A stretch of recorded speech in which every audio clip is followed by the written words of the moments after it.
Good evening. Welcome to the latest live edition of Last Spell Boxing. Proudly sponsored by LW Liftings Limited. And this week we have a special guest. Good evening, Joel. Cool. I don't know about special. You all right? Really good, mate. Yeah, really good. Tell our subscribers, viewers to the show, a little bit about yourself. My name's Joel. Husband and dad, but boxing fan mostly. My wife's a boxing widow, unfortunately. Join the club. Yeah. I got into boxing, years and years ago. Mainly sort of one of the big fights, I suppose, was Ricky Hatton Costa Zoo. For me, that was kind of one of the highlights, but going right back as a kid, Lewis versus Hasim Rahman with the shock. You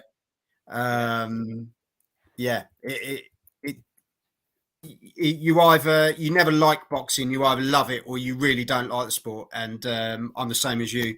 I absolutely fall in love with it. During lockdown, I started my own channel and got into interviewing boxers and people involved in the sport, and it's kind of grown from there. And that's what leads me to putting my ugly face online. So Boxing Media Hub is your channel, I believe. Yeah. Everybody that subscribes to us, check Joel's stuff out. It's really good. It's good to have you on the show, mate. First time you've been on with us, isn't it? It is, yeah. You've been grabbing me for a while. I have, mate. Because this is what our live show's all about. I mean, we do the same as you. We do some live interviews, get out to shows, get boxers on, get promoters on, all that kind of thing. We started off though with this live show a couple of years ago. My mate had a brainwave. Colleague, he can't be on the show tonight, unfortunately. Had the brainwave. They're doing a show, a bit like a football phone-in. For boxers, for boxing fans, I mean. So that's kind of where it was born from. And where we are every Thursday night, 7:00, we do this live show, and we pick a topic each week. Normally, it's a card that's coming at the weekend, and that's exactly what we're doing tonight. So there's quite a lot coming on in the next couple of months, isn't there? There's quite a lot of shows coming up. It's been a bit dire for the last month or so. Yeah, the summer period's always a bit of a funny one, isn't it, for boxing, and then it really sort of takes off September onwards for the rest of the year. We seem to get it piling in, and as you say, great card this weekend. Obviously, very interesting last weekend. Well, but yeah, I tell you what we'll do. Now you've brought it up. Let's talk about that first. So, firstly, I'll let you go first. All right. Okay. So the controversy of round 5. Before we talk about the result and how you think they both looked, the controversy of round 5, I've changed my mind on about 50 million times. I don't think it's clear cut. A lot of people, I've seen a lot of professional boxers, ex-boxers that I really respect the opinions of, that have come out clearly saying it's a low blow. And I've also seen a lot of them come out clearly saying it's legal. You heard, I mean, I don't know whether you must have watched the show BT Live. And you heard Cole Frampton's immediate reaction, and that was that he thought Dubois had been robbed out of a world title, but he's since backstepped a little bit on that, and he thinks maybe it was a low blow. I'm edging on the side of it's low. Yeah, because if you look at where the short band is, it literally sits on his navel or just below his navel. You can sometimes in points in the fight you can see Usyk's navel, which means the shorts are quite low for me. Yeah. It doesn't look like you can see it when he lands the body shot, but it's borderline. So I would edge on the side of caution and say that it's low. What were you thinking when your first reaction to it? Well, me and Ender, my partner in crime, were doing a live watch along at the time. Right. So when we were doing it, initially, me and Ender both looked at each other and went, "That was low," and it was one of those straight away, because the good thing about what we do is we don't hear the commentators, which I think always, you know, it's like listening to it on Talk Sport, on the radio, whatever. You're only grasping what you can hear from them. Yeah. So when we do it, we're literally, what we see is what you get. And we both thought it was low. I wouldn't say it was drastically ball destroying low. Yeah. As it may have looked to have come across that way. But that was my initial thought, that it was low. But then you see different camera angles, you see different, you know, because they have the ability, and Derek is always crying out for VAR, which I think would absolutely tear boxing down the middle. Please don't do it. You can't do that in this. You can't do that in a sport that needs rhythm. But to be fair, look how it's interrupted football. Yeah. Let alone, you know, players run off. Players don't celebrate now. No. They look to the referee to run to a TV screen, and now, how would that work in boxing? I don't know. Imagine. Let's use the example of every official has a TV screen that they kind of hit pause and rewind on and go back, because that's how it would be, wouldn't it? Well, you can imagine, right?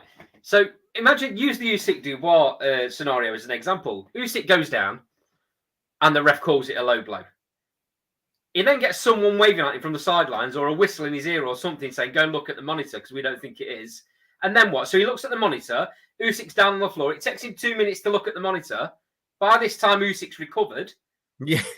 And then he starts counting him. Does he start giving him a 10 count then?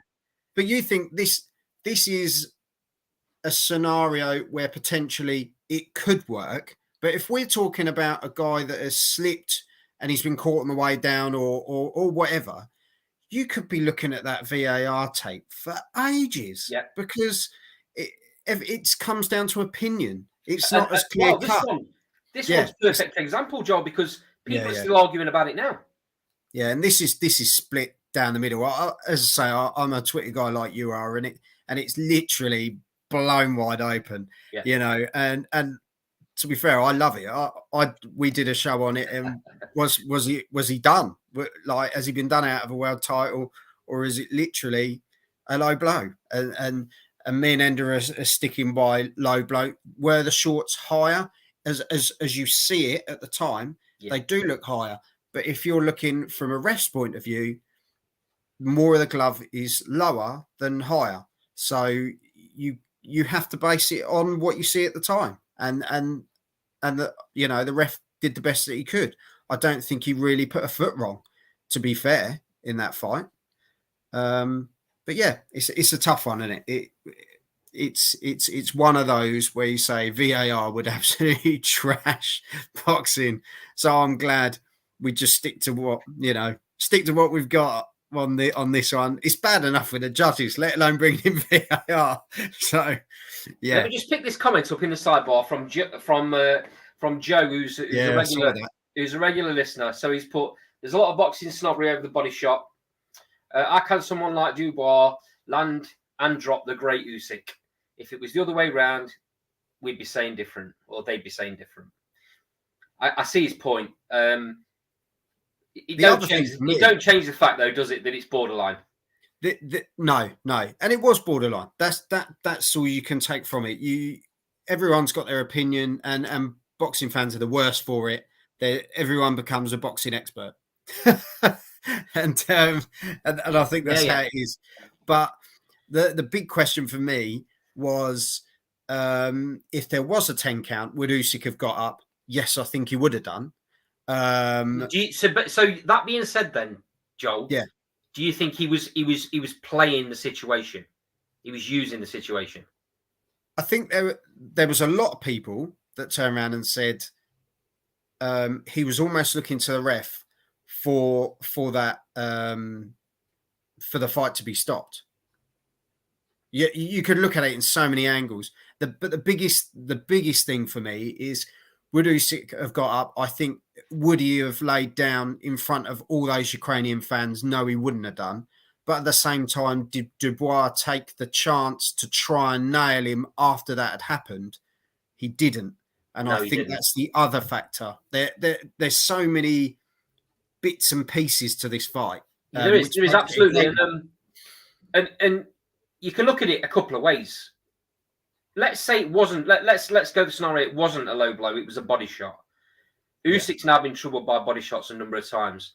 He was clearly struggling against Joshua with a couple of body shots, and he didn't pounce on him. And Dubois had the opportunity there because you could tell he was struggling. He was really struggling. If it was a low blow, then fair enough. He's got the rights to be struggling. But if it, I think we all would. Yeah, dead right. But if it was a genuine body shot, why didn't Dubois jump on him? His corner was shouting at him, jump on him, jump on him. Do you know what? I think it's inexperience. I think it is inexperience in big fights. And when you look at, I looked at a couple of interviews with Frank Warren prior to the fight, and he was even saying to Dubois, the way was to break the body down, but to be boxing clever, not to rush, but just to be boxing clever. And I think that's where he was almost overcautious, because although he came forward after it dropped him, it wasn't with an intent, was it? And I think that's the thing. And I love Joe in the comments. But Joe's brilliant. but yeah, it's kind of one of those, isn't it? This could go on for ages. This will go on for ages. People talking about this fight. It could go on for the rest of Usyk's career. Do you think to shut everyone up, Usyk should rematch him straight away? Would it shut people up though? Do you know what I mean? It depends. If it's a clear, definitive. It's down to it goes to the board, doesn't it? They're taking it to the board. Yeah, I mean, I think they're appealing. So yeah, it's going to go. It'd be silly not to. If I was Dubois, I would. Because I think if it's that clear and you feel that you were genuinely robbed of that opportunity of becoming a world champion with no rematch clause either. So if Dubois had won this, he's kind of free to get away from Usyk. Yeah. So. And obviously, Dubois and his team obviously feel they were done by. Usyk obviously feels it was a low blow. I mean, he took the shot. He will know. Don Charles made it pretty clear, didn't he? Don Charles needs to be a little bit careful about what he's saying sometimes. Yeah. I think it's heat at the moment. Of course. And Frank Warren was obviously really angry about it. They're obviously going to appeal. The problem that they've got is that there's 3 governing bodies involved. And as far as I understand it, for a rematch to even happen, they've all got to agree that Dubois are done by. I don't see that happening. No, if two of the governing bodies say rematch, and for example the IBF who are pushing the Ergovic mandatory. Yeah, I could see the possibility of Usyk getting stripped of at least one of the belts, because if two of the governing bodies say you're having a rematch, we agree, and then the IBF go no, you've got to have your rematch first. You've got to have your mandatory first. Sorry, I could see him getting stripped of at least one of the belts, which would be a shame. Because I don't think they'd do it to Usyk. I just don't think they would. And I know it's terrible, but in the current climate, in the current situation of how things are generally in the world with what's going on, I just don't think I could see it happening. Because he's almost looked at. Yeah, he's looked at as this guy doing good by his country as well as himself, and there's a real pride there, and I can't see them doing it. A rematch, it could happen. It could happen because, as you say, the controversy, they could possibly look at that and say, well, actually, we've got a 50-50 split of boxing fans and everyone. The only way to decide it is to just do this again. But I can't see Dubois doing that again against Usyk. His ring IQ is too clever to allow that situation to come round again. And now he knows you can't get away with it twice, can you? So what before the fight, going into the fight, what chances did you give Dubois? I didn't, to be perfectly Exactly the honest. same, mate. So yeah, hats off to him. Yeah. He's come out of the fight with immense credit. And now people are saying, well, maybe it's just not his time. Maybe it's, you know, we're in this current era, as it were, where you've got Wilder, Joshua, Fury, Usyk. They're all knocking on the door of that of the sort of 30s. Dubois is young. He's clearly strong. Was he 24? He's only going to get better. And I think he will get better. I think he proved in that fight that he's better. He's learnt since the Joe Joyce fight as well. Yep. And I think, you know, Joe Joyce is knocking on the door as well. He's no spring chicken. So you start to think the next current crop coming through, Dubois is looking very good for that. So is it a case of bide your time? But even if he rematched Usyk and lost, he's lost to one of the best heavyweights out there. So you're not going to lose credibility. If not, you gain more for taking another fight against him. No, yeah, like you said, not many people apart from his immediate team in his immediate promotion thought he'd got a chance. So he did a lot better than most people give him credit for. Yeah. Okay, swiftly moving on to this weekend show. Yeah, thanks for moving on. Boxer Live from Manchester. Yeah. Liam Smith, Chris Eubank 2. Oh yes. So this is I'm quite interested in this card, mate. There's some decent fights on there. We won't go through everything. What we like to do on the show is we like to talk a little bit about the undercard, because even on the promotions and on the really big, they never talk about undercard fights. So we like to give a little bit of time for that. There's a couple I'd like to talk about more than others, but if there's any that you want to jump in on, just say, mate. So we'll start off with Fraser Clark, David Allen, right, the White Rhino.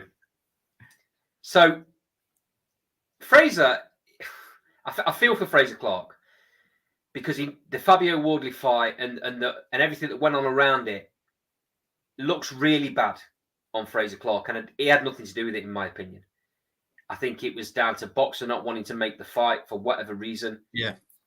But it looks like Fraser didn't want it, and that's not the case. I'm absolutely sure. You know, Fraser's a very proud man, and I don't think he's scared of anybody. He would have took that fight. He now puts him in a difficult position. Time's not on his side with Fraser either. No. So he and that sort of fight, would you think you win that fight, that elevates you massively. Yeah. So yeah, that comes down to everyone but the fighter, in my opinion. I mean, is he now? Who wouldn't want to have seen that fight? Is he now back in the queue? You know, when it comes to the British title, has he got to wait now for Wardley to defend against 3 or 4 people before he gets another shot?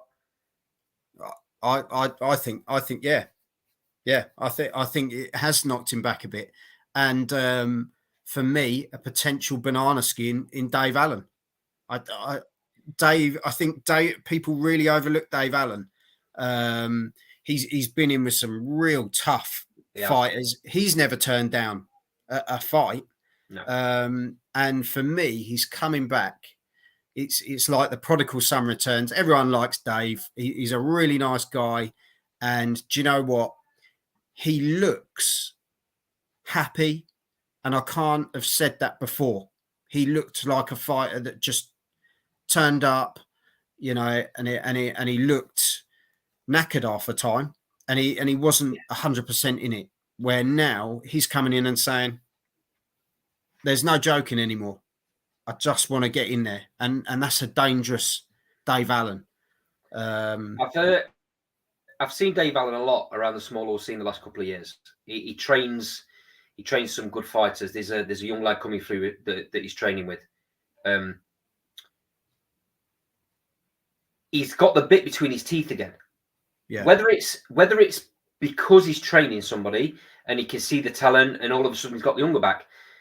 But he looks on it, and he has been looking on it for a while, and he's been saying, I just want another shot. I want another big shot. And he's been kind of angling for a few different fighters over the last year or so. He's had. The only thing I'll say is, and I like Dave a lot. The only thing I'll say is, he's fought since that big loss to David Price. Yeah. He's only fought once a year for the last 4 years against not the best level opponents either. Kind of 4 and 6 rounders. So that's a big leap from them to somebody of Frazer Clarke's ability. Frazer's probably still got to prove himself a little bit in the pro ranks. Yeah, an argument there. Dave's got lots and lots and lots of experience, and that's probably going to tell in the fight. So come on then, give me a prediction. Do you know what? We were chatting about this one, and do you know what? I'm going Dave Allen. I just think, and I know people are going to think I've had too many hits to the head as well, which I probably have, but I just think Frazer, he's come to the pros quite late, in my opinion, and now he is playing catch up. Yeah. Dave, although he hasn't particularly got time on his side, as you say, he's had those gaps between the fights, but experience can fill in those gaps. If you know what I mean. I just think, as you say, there's a new hunger. He's obviously got his little one now. He seems settled. He's kind of got everything into place where life was a bit of a muddle before. And now I think now it's Dave. Dave is now at the center again. And do you know what? I know Frazer's got a chin, but he does cut easy. Right. I just think Dave throws some big overhands, and I think one lands. I just think he does it. I think if Frazer gets caught in a dogfight with Dave, I think Dave's got the power to have a real good go. But Frazer's going to want to try and box this to win it. If it goes to the points, then Frazer wins, in my opinion. Yeah. But I think Dave just has that bulldog mentality, and I think he wins it. I wasn't expecting that from you. Nor was anyone else on my channel, don't worry. A couple of comments in the side. Good evening, Daz. Daz Metcalf is in the side normally. Metcalf is in the side normally, joins us on the show live. He's having some troubles with his phone. So good evening, Daz. Cole's playing in the background. So if he can get you on, Daz, I'm sure he will if he's listening. He's running the show from behind the scenes tonight. If you see Joe, me get kicked. Yeah. It's him. And Joe, as Joe said, he can see it. Big phrase, has looked underwhelming since he turned over. I don't think he's looked great, to be fair. I don't think he has. I think he's frustrated. I'll be honest. I think he's frustrated. Yeah. And I don't know how many fights he's got left with Boxer, but I can see him walking away and going somewhere else because they're not getting him anything, mate. And when he got that, where would you go though? Where would you go to get the opportunity? Because for me, at the moment, when you look at Eddie Hearn, or Eddie Hearn isn't always given the opportunity at the moment. But that's my opinion. I think it's a tough one, isn't it? Because you think, like you say, has he been pushed back in that queue just for the British title alone at his age? And people are going to think, well, have we got the ability to rush this guy through to get him to the world title that he so desperately wants? It is a tough one. Because how old is he? 32. Yeah, he's pushing on a little bit. Definitely. 7 fights down, and they haven't been I suppose this will be the first biggish name, I suppose, because Dinu I wouldn't say, No? he looked great on paper because he was undefeated against Dubois, wasn't it? Yeah. And then he's lost a couple since then. So it was almost like picking the fights with the bigger win record. Yeah, I think this is his biggest fight, this biggest test to date. So I agree. It's definitely his biggest test. And if we get any sort of Dave Allen that's anywhere near the Dave Allen that went in with the likes of Dillian White and Tony Yoka and Ortiz, even Nick Webb. If you get a Dave Price that's anywhere near that, then Fraser Clark gets pushed really, really hard in this fight. You didn't want to say win then, so I'm intrigued. Yeah, I'm torn. I got to be honest, I'm torn because I've always liked what Dave Allen brings. And like I say, I like him as a character. I spoke to him a number of times. He's a real top lad. I just think Fraser is in a better groove. With Dave only fighting the way he's fought and the level of fighter he's fought, he's not anywhere near Fraser Clark, and I think that might be the telling factor in the fight. So I think because of that, I think Fraser Clark wins on points. Yeah. Dave's really tough. I think if he goes to the points, I think Fraser will win it on points because technically he's better than Dave. There's no debate in that in the slightest as boxing ability. But I just think the experience will. I look forward to it. When it came through, I thought, blade neck. I did not expect that. I genuinely. So it's one for the fans, isn't it? Dave's kind of the people's champ. Yeah, definitely. Joe in the sidebars said he thinks Fraser stayed in the AMS too long. Yeah. And he finds it tough to go through the gears. I can see that. He needs testing. He needs to be pushed. And I understand that maybe Boxer were trying to protect him and maybe they thought he wasn't quite ready for Fabio Wardley. That's the only reason I can think that they didn't make that fight. I mean, surely they did. It wasn't a case of we're not making it because it's not going to be on our broadcaster. Surely not. No. For me, how much would that miff you off as a fighter, though? This is what I mean about I think he might leave once his contract's done. If someone turned around to you and basically said, yeah, is it really worth a risk yet?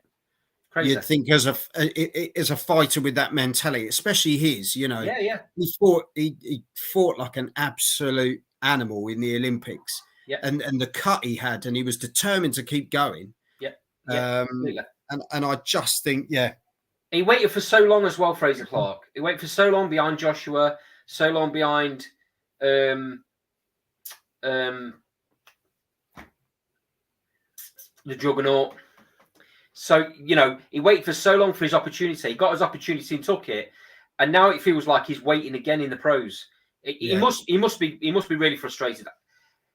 He's got to provide a really good performance against Dave Allen, in my opinion. And then maybe he'll get the sight of the likes of Fabio Wardley. What about I think if he knocks Dave Allen out, that's a statement.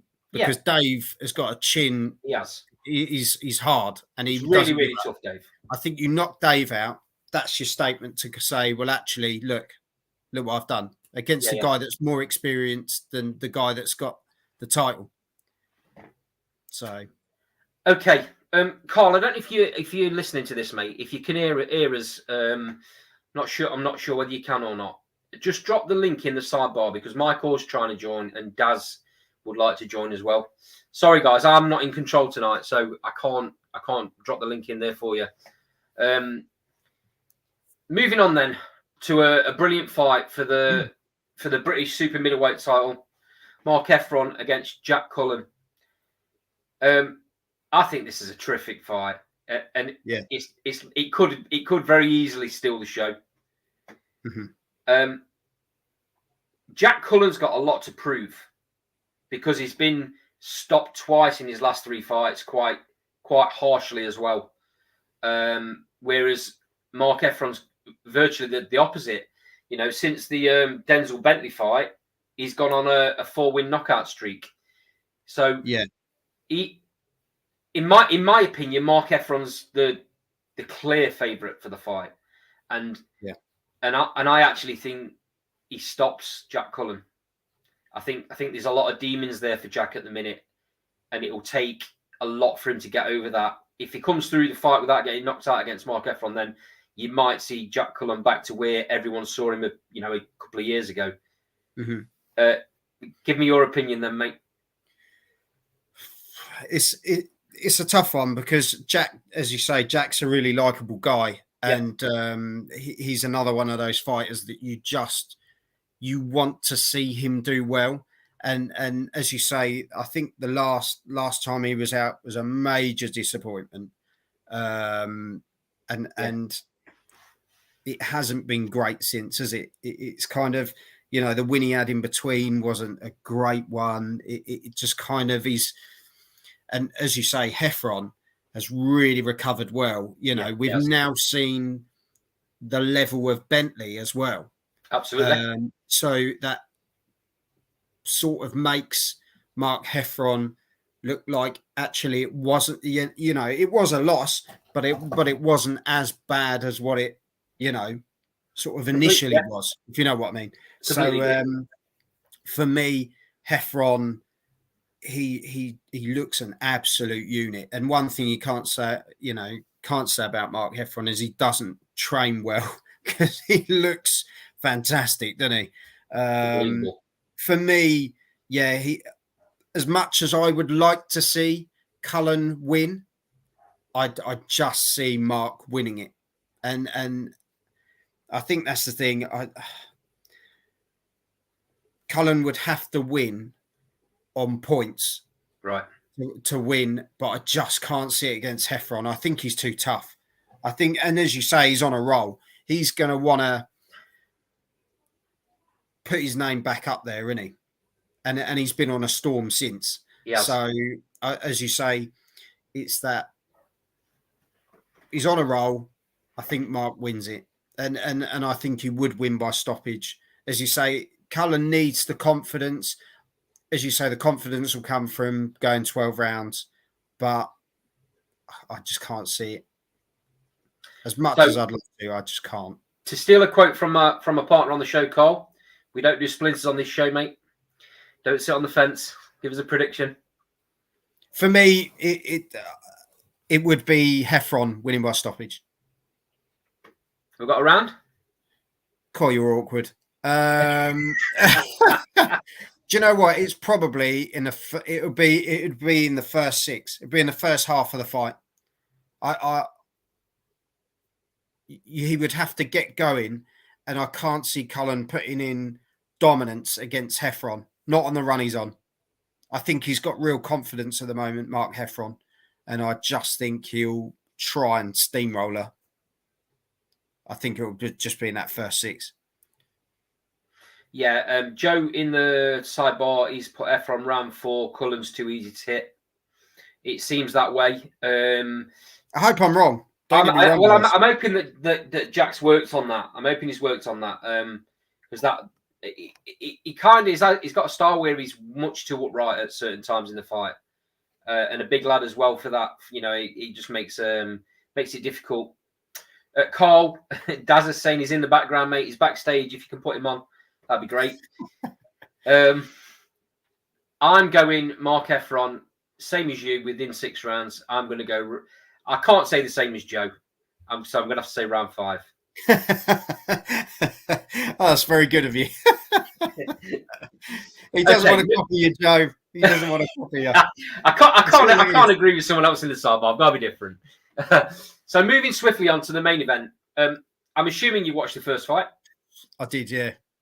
So before we get into predictions and how we think this fight's going to go, firstly, before I say that, you sound like you got a little bit of a southern accent. Whereabouts are you based? Colchester in Essex. All right, okay. I was fairly close then. So, any allegiances to Chris Eubank? No. Okay. That's good though, because that's good because we're getting a balanced opinion. I've got no allegiance. Obviously, he's further down into yeah. further. He is. I've got no allegiances either. I'm Nottingham based, so I'm the Midlands. So, tell me what you think happened in that first fight, because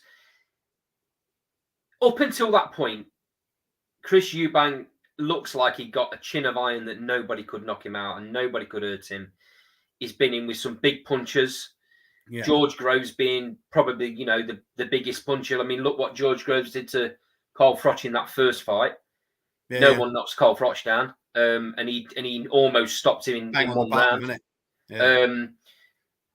And he didn't seem to put a dent in Eubank in their fight. I know you can argue he was coming to the end of his career by the time he fought Chris Eubank in that Super Series. But even so, he was still, the last thing to go in a fight is the power. So he looked up until the last fight, up until the first fight against Liam, he looked like he was unstoppable. And if anyone was going to beat him, it was going to be on points.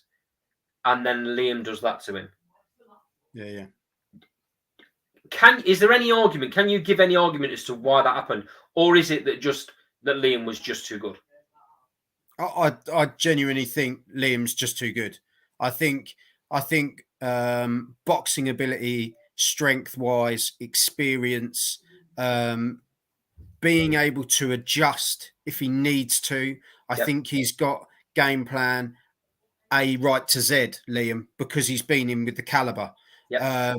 Where you look at Eubank Jnr, change of a trainer, doesn't have a trainer, then has a trainer that only he wants. It's very Eubank, where when you look at Smith, it's very team.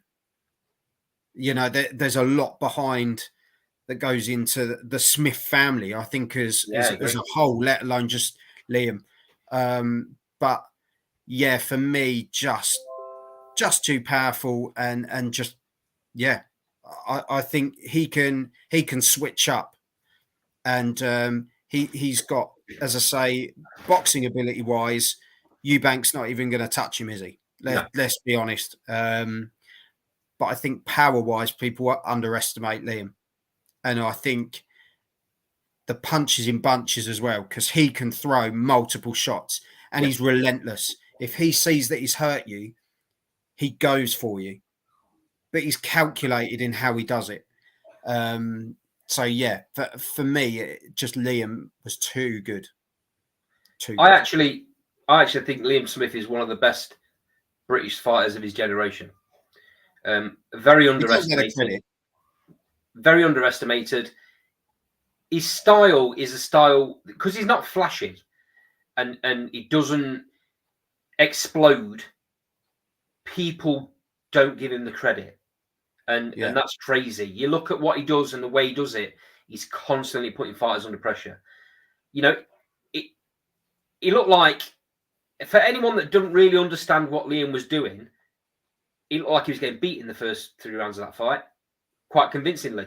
But that wasn't the case, because what he was doing was closing the distance, looking for opportunities, looking for patterns, and then when he found what he wanted, it was game over. And I don't see any different.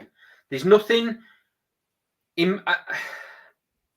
I hate going in on fighters because what they do is outstanding. To get in the ring and do what they do at any sort of level is outstanding. But I have to be honest, in my opinion, and I've not seen anything that Chris Eubank has done in the 30 odd fights he's had, or however many fights he's had. 35 fights, I think. Yeah, he's 35 fights. 32 and 3. I've not seen anything in any of them fights that tells me he's at Liam Smith's level. I don't think he's been in with anyone of that caliber. No, he's not well level. I include George Groves because George Groves, in my opinion, was well past his best in that Super Series. He got that. He got that arm injury at the end of the fight, but that probably tells you where he was as a fighter.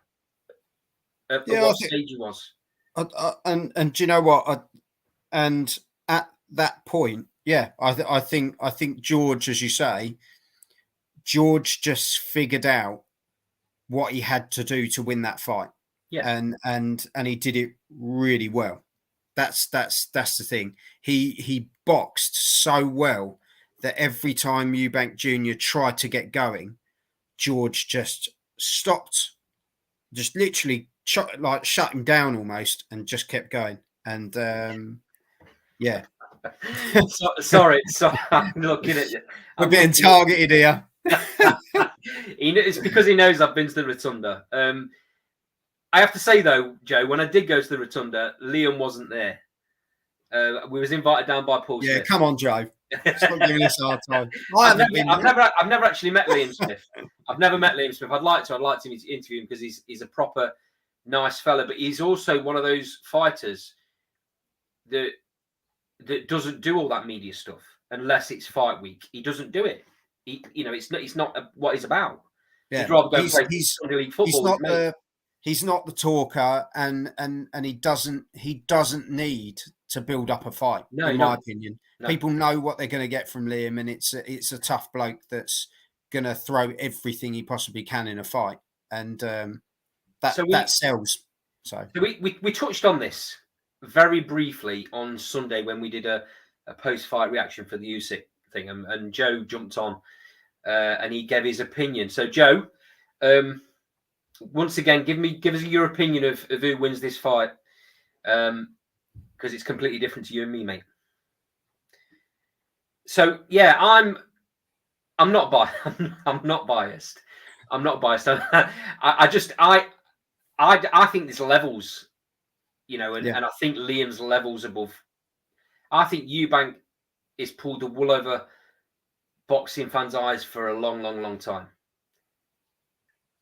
He talks a good game. He's brilliant for building a fight. He's a great character, but he just isn't world level, mate. That's and that's I'm not trying to be disrespectful at all. I'm not. But do you know what? I think I get exactly what you're saying, and it's more in the sense of when you see the videos that get uploaded where he's absolutely pummeling the bag. Speed-wise is incredible. He's always in great shape, great physique. He obviously trains very hard. He's one of those guys. But like we're seeing now with a couple of other fighters is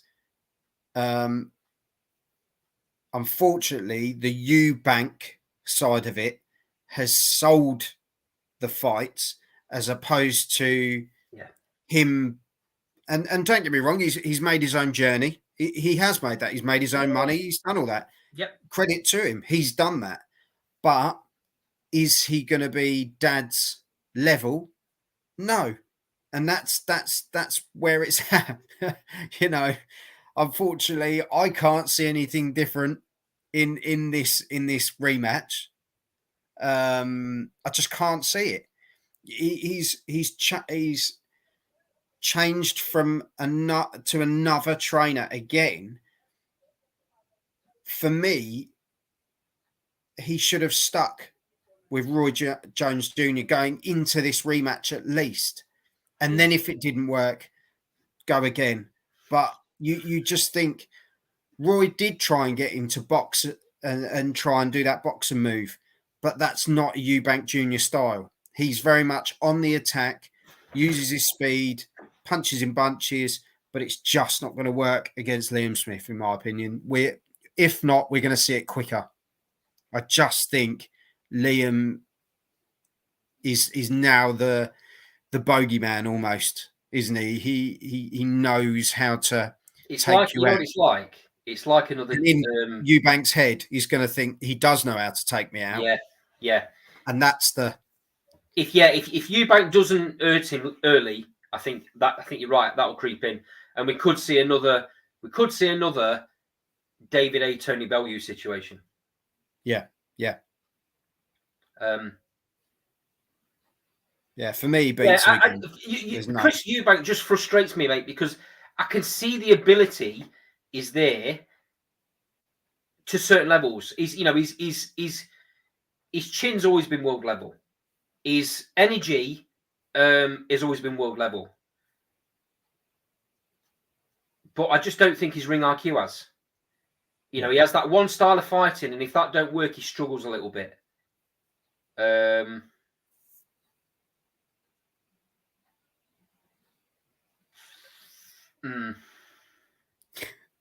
Just to let you know, we don't sit on the fence on this show. We don't sit on the fence on this show. Why? What's been said? No, I meant you just went, and I thought, no. I'm just thinking of anything else I can do because it sounds like I'm absolutely battering Chris Eubank. Well, but I think when you look over the course of time, I think that just reveals itself. It just reveals itself as to how he trains. He doesn't listen. If a plan doesn't work, he can't adapt. Yeah. I just think where Liam, the experience he's been in with some of these guys, he's learned so much, and he takes it from fight to fight. He learns from a loss, and then he comes back. And when you just start to think, maybe he's starting to slow down, he comes out with like that against Eubank Jr. So he defies what should actually be happening. Yeah. And I think he beats him, and then he goes back up to where he should be, and takes another punt at one of the big boys. I think that's what Liam does, but Eubank Jr. can't do that. Out of interest, before I get a prediction off you, because we're coming to the end of the show. Out of interest, do you think Liam stays at middleweight, or do you think he goes back down to super well? I think if he beats Eubank Jr. faster, I think he stays. Right. Personally. He can certainly fight at that weight for absolute certainty. Yeah, and you'd think, is he going to sit more comfortably there? Yeah. You're getting older as well, aren't you? Yeah, indeed. So it's going to be more difficult to get back down. Completely agree. Yeah. Just picking up the sidebar comment off Joe. I'm convinced that the weight cut for the Ben fight was the big reason his chin gave out. But we will know for sure Saturday night. His chin gave out because he sticks his chin out.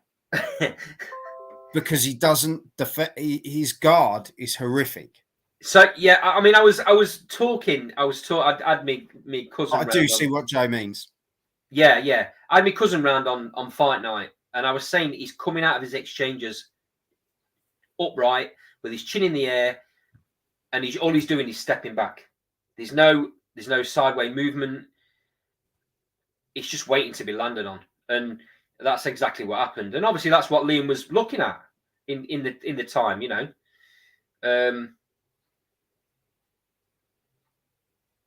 So yeah, I'm not sure what you're asking me there, Daz.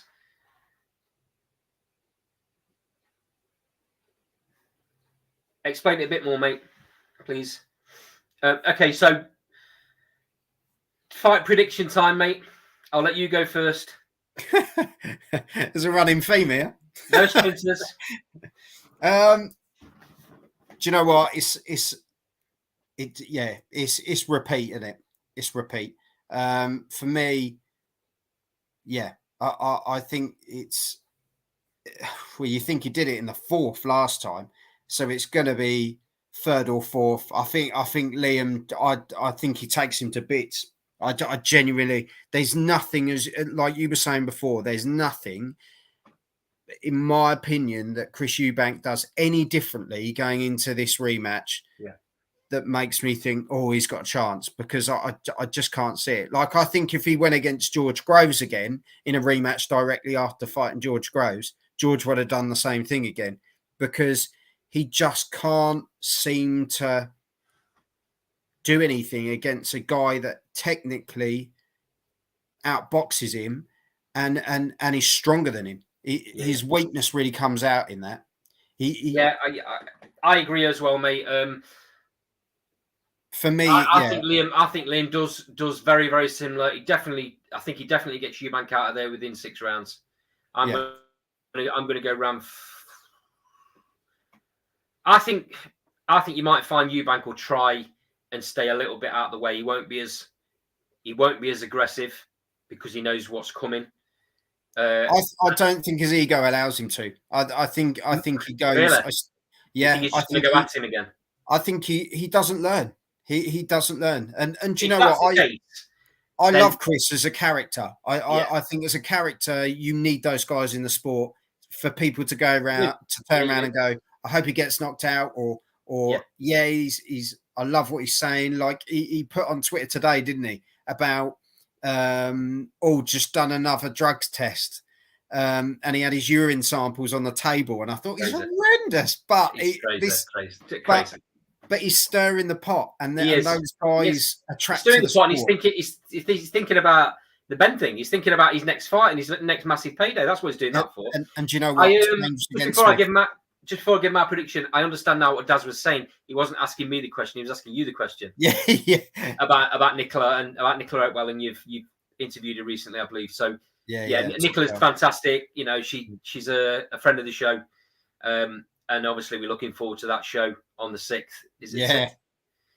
6th. That's going to be October. That's one for another time, but it is indeed, mate. And we'll definitely be talking about it, and I'm sure Daz will be on the channel when we do. So just before we go, then my prediction: Liam Smith stops Eubank. I'm going to go round 6. I think Eubank will be a little bit tougher this time. I hear what you're saying about him, his ego not allowing him to not fight his normal style. I think you might find that Bomac will at least have him tucking his chin. Yeah, it's interesting. Darren's just put Smith on points.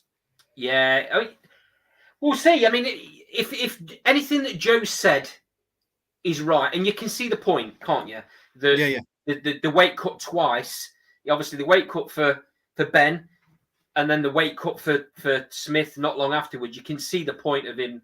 If maybe that was the case. So I can see where Daz is coming from. And that's the beauty of boxing. It's the beauty of this show. It's the beauty about what you do as well, Joel. It's been great having you on, by the way. Thanks to everyone in the sidebar. I've just had some breaking news just for the channel as well. That Errol Spence has activated his rematch clause. Really? Sorry, I thought I'd just chuck that in. Mental. You know what? I wish I had another half an hour to talk about it. But unfortunately, I've got an interview straight after this. That's another night, mate. That's a whole thing on its own. Definitely do it again. Definitely do it again, mate. I'd love to have you back on whenever you want to come on, mate. Sure. Yeah, thanks for having me. Open. It's free. It's a free open invitation. Just let me know when you're free again. We do this every single Thursday at 7:00. I can't get that out of my head now. I want to talk about it.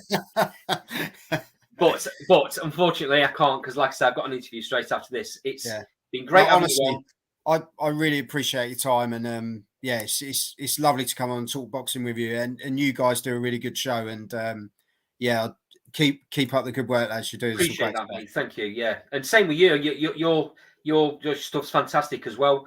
Anyone that doesn't know Joel, doesn't know his stuff, it's Boxing Media Hub. You'll find him on Twitter. You'll find him on YouTube. Absolutely, all the videos are there. Go and check his stuff out. This has been Last Bowl Boxing. We will see you next Thursday at 7:00. Cheers, mate. Take care. Take care.